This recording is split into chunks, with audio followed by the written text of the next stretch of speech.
자, 두 번째 영상부터는 저희 새로운 슬라이드로 한번 진도 나가볼게요.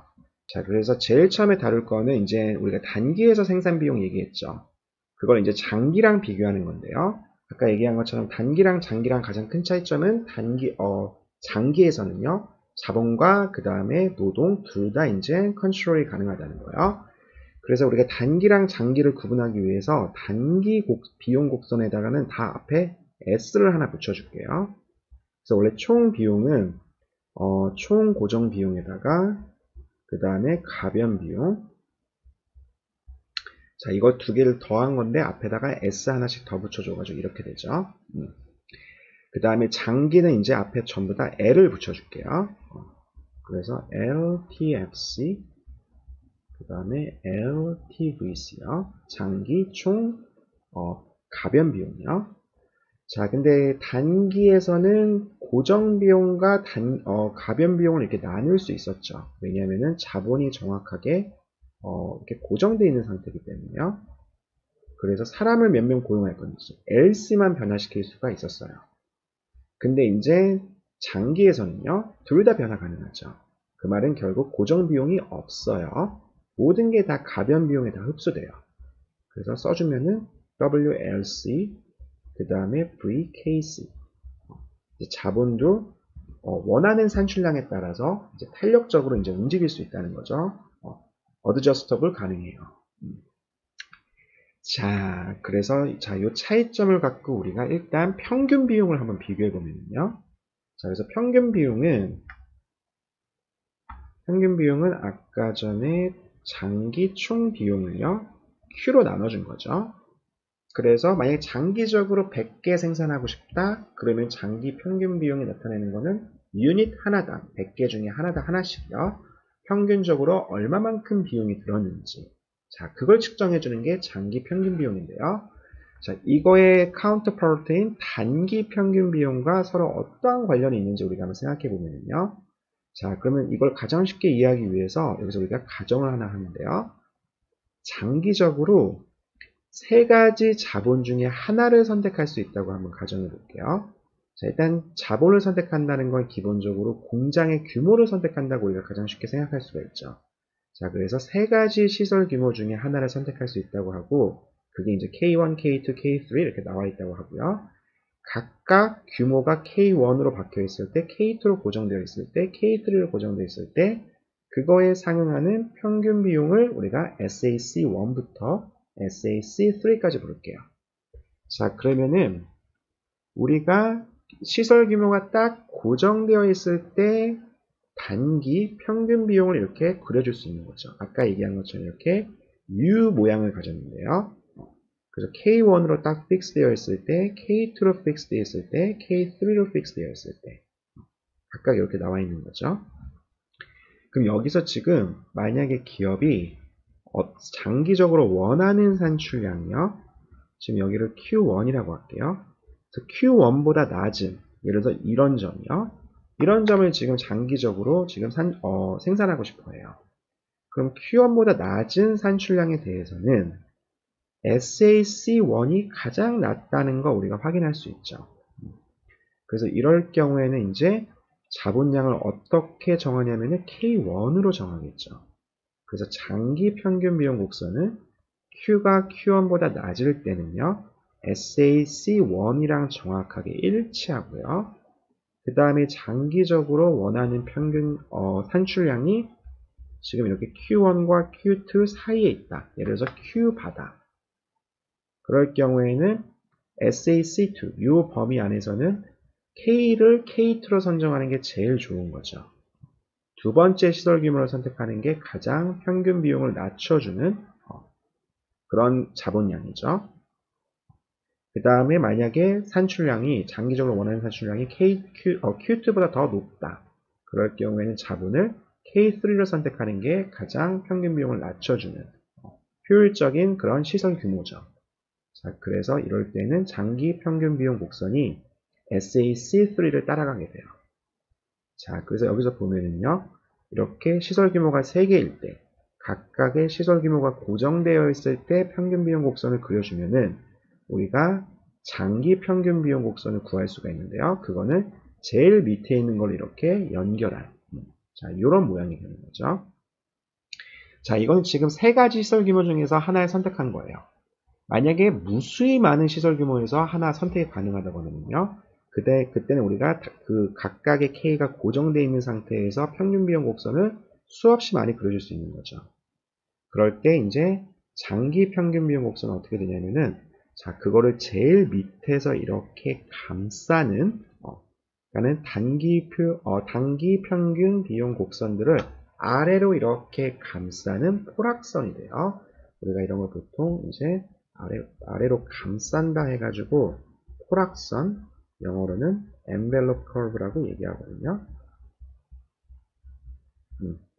그래서 장기 평균 비용 곡선은 수없이 많은 단기 평균 비용 곡선들의 포락선이 된다는 거예요. 아래에서 감싸는 포락선이요. 자, 그래서 다음에 나와 있는 거는 단기 평균 비용 곡선과 장기 평균 비용 곡선. 그래서 일반적으로 단기 평균 비용이 최저가 되는 점과 실제 조업이 이루어지는 점 사이에서는 차이가 나는 게 일반적이라는 거예요. 자, 이게 무슨 의미인지 우리가 그걸 파악하기 위해서 이 그림을 보면은요. 만약에 지금 장기적으로 기업이 QA만큼 생산하려고 하고 있어요. 그러면은 이거랑 상응하는 지금 장기 평균 비용 곡선은 어디냐면 A점에 위치하죠. 자, 이게 무슨 말이냐면 지금 A점에서요. 어떠한 단기 평균 비용 곡선과 서로 접하거든요. 왜냐면 아까 얘기한 것처럼 장기 평균 비용 곡선은 단기 평균 비용 곡선들을 아래에서 감싸는 포락선이라는 거예요. 그러니까 A점에서 어떠한 단기 평균 비용 곡선과 서로 접해야 돼요. 그 말은 무슨 말이냐면요. 장기적으로 QA만큼 기업이 생산하고 싶다. 그럴 경우에는 자본을 이 SACA로 대변되는 시설 규모 KA만큼 그렇게 시설 규모를 선택하는 게 평균 비용을 가장 낮추는 그런 효율적인 스케일이라는 거죠. 자, 근데 SACA를 그려주면 우리가 이게 바로 이 평균 비용 곡선의 최저점과 일치하는지 일반적으로는 그렇지가 않아요. 근데 딱 하나 일치하는 점은 언제냐면은 장기 평균 비용 곡선이 가장 최저점을 찍을 때요. 이 C점에서 만약에 기업이 장기적으로 QC만큼 생산하고 싶어 하면은요. 그럼 이 C점에서 역시 또 이 C점과 정확히 접하는 그 단기 평균 비용 곡선이 있거든요. 이제 SACB죠. 그래서 QC만큼을 장기적으로 생산하고 싶어 하면 기업은 자본을 KB만큼 이제 고용하려고 하죠. 근데 이 C점에서는 이제 SACB점과 가장 그 최저점과 SACB의 그 최저점과 서로 일치하게 돼요. 자, 그래서 C점이 약간 좀 특별한데요. 그래서 우리가 C점을 뭐라고 부르냐면은 가장 장기적으로 최소의 비용으로 효율적인 규모를 달성할 수 있다. 그 의미에서 minimum efficient scale이라고 불러요. scale. 줄여서 MES요. 자, 그래서 MES를 중심으로 해가지고요. 장기 평균 비용 곡선의 최저점을 중심으로 해서 산출량이 이것보다 낮다? 그럴 경우에는 장기적으로 평균 비용 곡선이 이렇게 감소하죠. 그 다음에 Q3를 중심으로 산출량을 더 늘린다? 그러면 평균 비용 곡선이 이렇게 올라가고요. 그렇죠? 우리가 이 왼쪽에 있는 거, 요거를 우리가 규모의 경제, 라고 얘기를 하고요. 한마디로 산출량을 늘리면 늘릴수록 평균 비용이 떨어지는 거예요. 그 다음에 이거에 대한 오른쪽을요, 규모의 비경제라고 얘기를 해요. 이럴 때는 산출량을 늘리면 늘릴수록 이제 평균 비용이 올라가는 케이스죠. 자, 그래서 평균 비용은 이렇게 이 정도만 하면 될 것 같고, 자, 이제 한계 비용 같은 경우에는요, 어떤 식으로 구성이 되냐면은 다시 한번 그림으로 설명하면요. 지금 만약 장기적으로 기업이 QA만큼 생산하고 싶어 해요. 그러면은 자본을 얼만큼 고용해야 되냐면은 요 SACA로 대변되는 KA만큼 자본을 고용해야겠죠. 자, 이때 만약에 산출량을 한 단위 더 늘렸을 때 비용이 추가적으로 얼만큼 더 들어가는지 장기 한계의 비용 곡선을 우리가 생각해 보면요. 이때는 K가 자본이 KA로 정해져 있으니까요. 그러면은 이때 장기 한계 비용은 자본이 KA로 딱 주어져 있을 때 그 한계 비용과 정확히 일치해야 되죠. 자, 그리고 만약에 기업이 QC만큼 장기적으로 생산하고 싶다. 그러면 자본을 어떻게 설정해야 되냐면은 이때는 C점에서 만나는 그 단기 평균 비용 곡선이 SACB죠. 그러니까 자본을 KB만큼 설정해야 되죠. 시설 규모를 그렇게 선택하고 나면은 이때 추가적으로 한 단위 더 생산량을 늘렸을 때 그때 과연 비용이 얼만큼 늘어나는지 그거는 SMCB 자본이 KB로 딱 주어져 있을 때 그때 한계 비용과 일치하겠죠. 자, 그래서 장기 한계 비용 곡선은요. 이렇게 A'점 한마디로 SMCA에 있는 그 점 하나 그 다음에 SMCB에 있는 점 하나 C 이렇게 연결한 이 곡선이 된다는 거예요. 그리고 아까 전과 단기에서 마찬가지로 이 한계 비용 곡선은 평균 비용 곡선 제일 밑부분을 통과해야 돼요. 그래서 장기 한계 비용 곡선은요. 파란색 선은 빨간색 선, 빨간색 곡선 장기 평균 비용 곡선의 제일 최저점을 통과해야 된다는 거예요. 그 다음에 마지막으로 이 그림을 통해서 하나 더 볼 수 있는 거는 단기랑 장기 한계 비용 곡선을 비교해 보면은 장기 한계 비용 곡선이 좀 더 이렇게 완만하다는 사실을 알 수가 있어요. 단기적으로 봤을 때요. A'점에서요. SMCA는 이렇게 가파르죠.